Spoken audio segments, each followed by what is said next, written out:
Dear listeners, have you ever wondered if your brain can actually change after trauma? Not just heal, but rewire itself in ways that make you stronger than before. So today we are talking about something that sounds like science fiction but is deeply real. The brain's ability to reshape itself and why you don't have to do it alone. Yeah. So welcome to Healthy Mind, Healthy Life. I'm your host Avik, and this is the podcast where we talk about mental health in ways actually that actually make sense for everyday life. No jargon, no quick fixes, just real conversations about what it takes to feel better and stay well. And today I'm joined by a very lovely guest. Please welcome Christy Walker. Welcome to the show. Thank you so much for having me. Appreciate it. It was very well said, your introduction. I'm very much in agreement. Amazing. That's really great to hear from you, Christy. And dear listeners, before we get into the discussion, I'll quickly love to introduce you to Dr. Christy. So she is a board certified emergency medicine physician, former psychotherapist, and the author of the Tao of Trauma Healing. So 12-step guide to overcoming anxiety and the depression. So she brings both clinical expertise and lived experience to understanding how we recover and grow after difficult chapters. Yeah. So I do not want to take much of your time. Let's get started. Welcome to the show. Thank you. Lovely. Lovely. So Dr. Christie, I think um a lot of people they hear this word trauma and assume that it only applies to extreme situations. Mhm. So what do you think is the kind of most common misconception that you have noticed about who trauma affects and how it shows up? Sure, that's an excellent question. Trauma, I know that it is a misconception. People think, oh, it has to be some big, major, awful thing in order to be considered trauma. But trauma comes in all sizes: big trauma, capital T, little traumas, little t. And the thing about trauma is it changes the brain and it changes how you perceive the world around you. It changes the way you think, the way you feel, the way you behave. And trauma, for example, can be as simple as, or not so simple as a pet passing away, or being in a major car accident, being assaulted. Um, it can be traumatic if you are overlooked for a sports team growing up. That can be a trauma in your life. Or if some big plans you have fell apart. All those things can be considered trauma, and our response to it varies from mildly affected to post traumatic stress disorder. And what happens with trauma is traumatic memory is stored in a part of the brain called the amygdala. It's the emotional Mm. part of the brain. Highly charged uh, events, feelings get stored there. And so long as are unable to process through the trauma, it remains in an ever present state of now. So things in the environment that are similar to the event that happened can trigger a reaction. It can be as severe, like I said, as post traumatic stress, where you're reliving the experience, having intrusive thoughts, flashbacks in the event, to operating in a way that is self defeating and not even realizing where it's coming from. In order for trauma to be resolved, it has to shift from that emotional part of the brain to the left side of the brain where cognition can act upon it, where you can use your thoughts, your ability to think to reframe what has happened.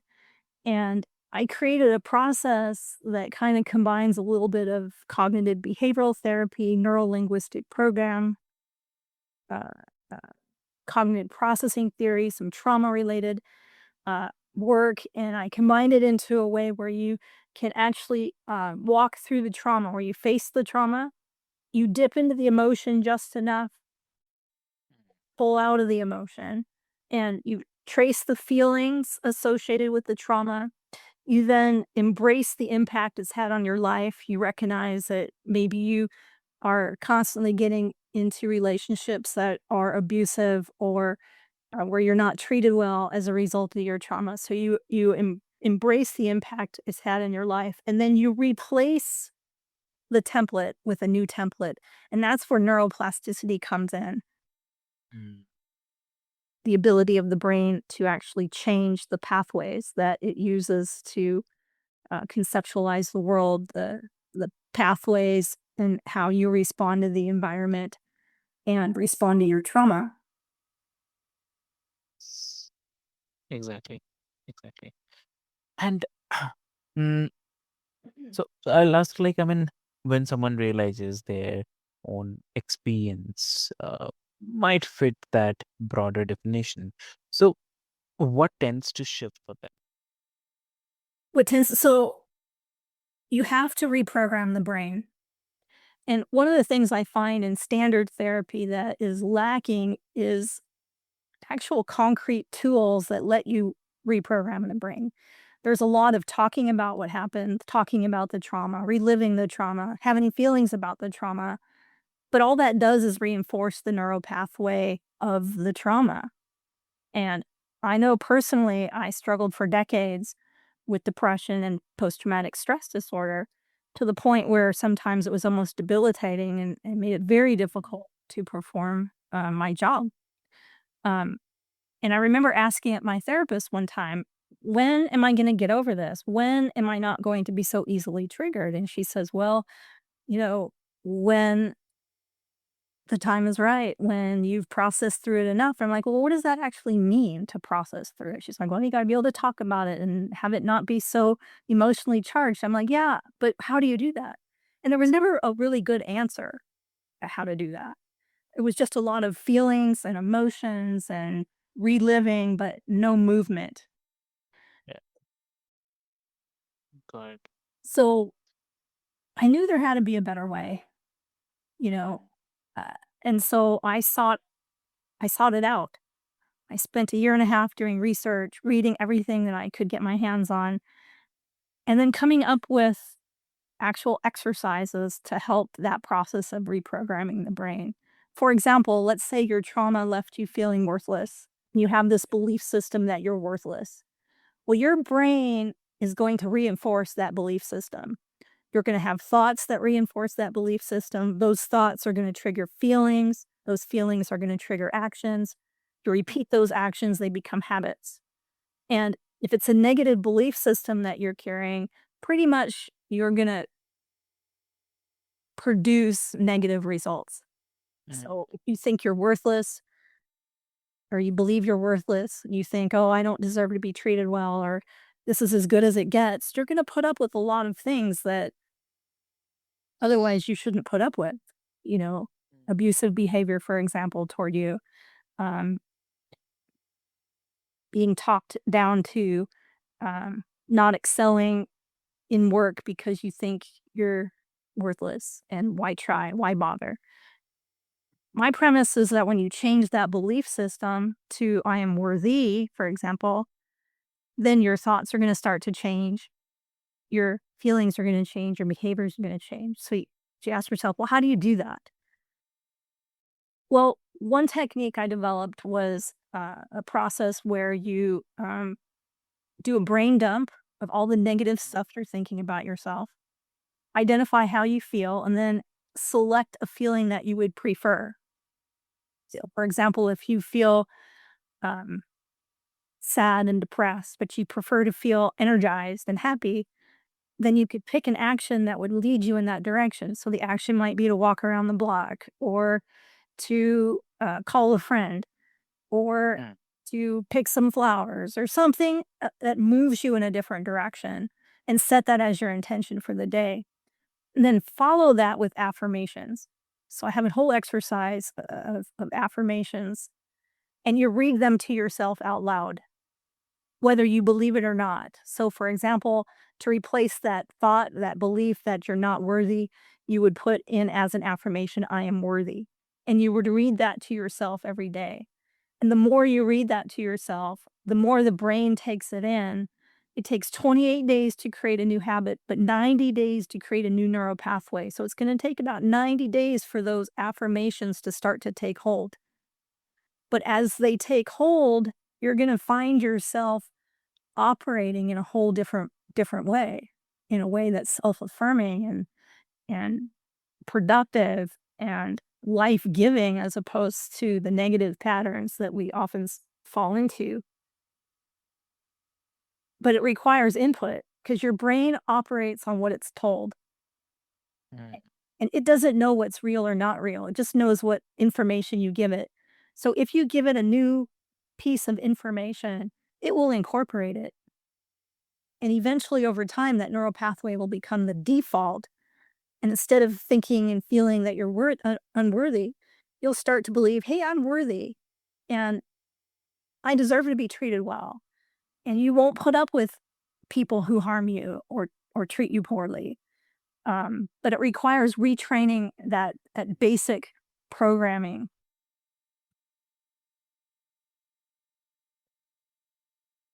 Exactly true. Yeah. So, um, okay. So I'll just definitely ask you about. I mean, before that, obviously, that it makes so much of sense. Like we spend so much time minimizing our own pain and thinking that it doesn't count when really that just keeps us stuck in it. So yeah, But I and think that yeah, sometimes we identify with our trauma and our pain. That becomes our identity, you know, and it's very hard to want to shift from that into a different way of seeing yourself. You might see yourself always as a victim or, mm, I'm just a survivor. I don't think that serves you at all. yeah, exactly, exactly true. And also, I'd love to bring about our daily part, like in everyday life. What does trauma recovery actually look like? Like, not the big breakthroughs, but the small, ordinary moments where someone might notice that they are responding differently. You might begin to set boundaries where you allowed yourself to be walked on before. Suddenly you're not going to tolerate somebody uh, misusing you or treating you poorly. You'll be like, you know what? This is not okay. And it's not okay to treat me this way. It's not okay to talk to me this way. You'll start to get empowered enough to actually walk away from situations that are not life affirming. You don't have to surround yourself with people who drag you down. Mm, In fact, I would argue that, show me your friends, I'll show you your future. If you surround yourself with people who criticize you, who don't respect you, you're going to behave accordingly and your future will not be bright. It will be full of pain and suffering. sure, exactly. So, uh, and are there signs that people might miss because they are looking for something which are more dramatic? Like, um, how people will get to understand? I mean, what are some of the signs that will help them? Well, they'll start believing their affirmations for one, Hmm. and they'll start realizing, hey, I am worthy. I am worthy of respect. I am empowered. I am smart. I am an achiever. Um, and it won't just be words on a piece of paper anymore. They'll start to incorporate that into their new identity. Hmm. Got it. So, okay, and also, like you emphasize the importance of community in the healing. So, why is connection so essential? Like, especially when trauma often makes us want to withdraw. Hmm. Well, we're social beings. We're made for social connection. It's in community where people mirror uh, us, um, reaffirm us, accept Mm. us, and connecting just via social media alone really isn't sufficient. You don't get the physical cues that also go with being affirmed or accepted. Um, and the more you isolate, the harder it is to break out of that cycle of self deprecation and feeling worthless and like nobody cares about me, nobody loves me. It's hard to feel loved when you're just connecting with people via social media. You need that interaction, that one on one, or the group to affirm you. And if you have a family where you came from an abusive family, that's probably not the place you're going to get it. You know, you need to expand the social connections that you have. And if you have friends that bring you down, then you need new friends. Exactly. Exactly. So,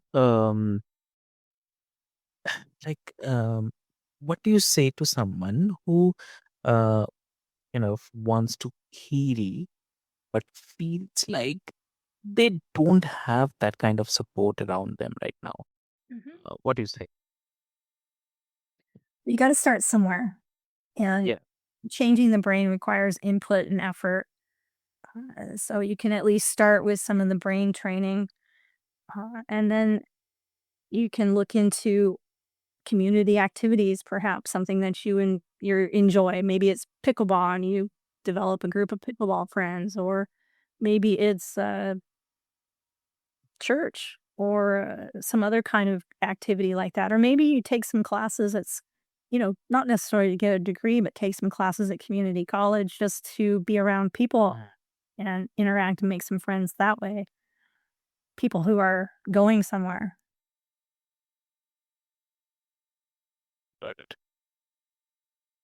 And okay, so this one is something which is I feel much more important about the setbacks, right? So suppose someone's doing the work, Mhm. things are improving, and then they hit a rough patch and feel like they're back at square one. So Sure. how do you help people navigate without losing the hope?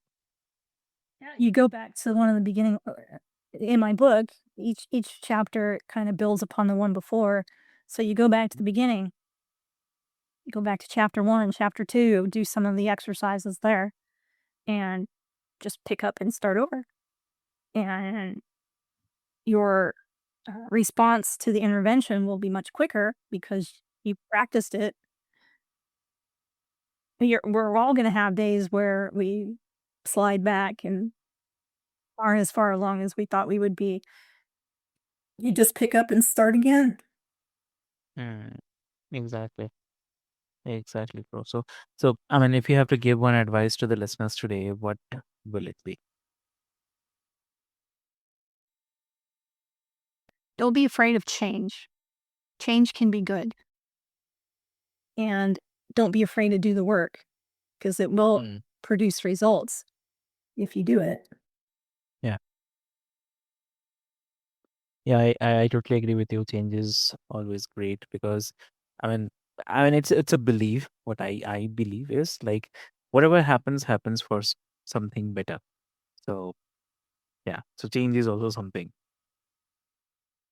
Yeah, you can't keep doing the same thing expecting different results. If you've gone around the mountain for the 10th time, perhaps the things you're doing aren't working.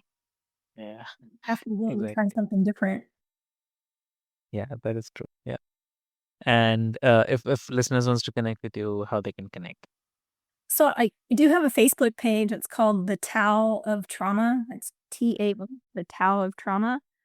And my materials are available on Amazon. Hmm. I have a workbook that accompanies the book, and the book is The Tao of Trauma Healing 12-Step Guide to Overcoming Anxiety and Depression. And the author is listed as Dr. Christy Walker. Amazing. So, dear listeners, what I'll do is I'll put all the links, details, everything into the show notes for your easy reference. And I'll just say, like, recovery is not about erasing what happened. but it is about building the new pathways forward, one small choice at a time. So, yeah, yeah. So, definitely thank you so much, Dr. Christy, for sharing your perspectives, your knowledge, and the examples also you have shared.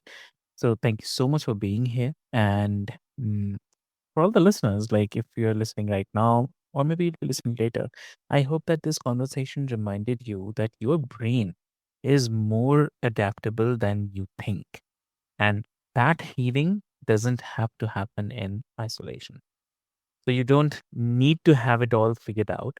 You just need to take the next kind step towards yourself. Mhm.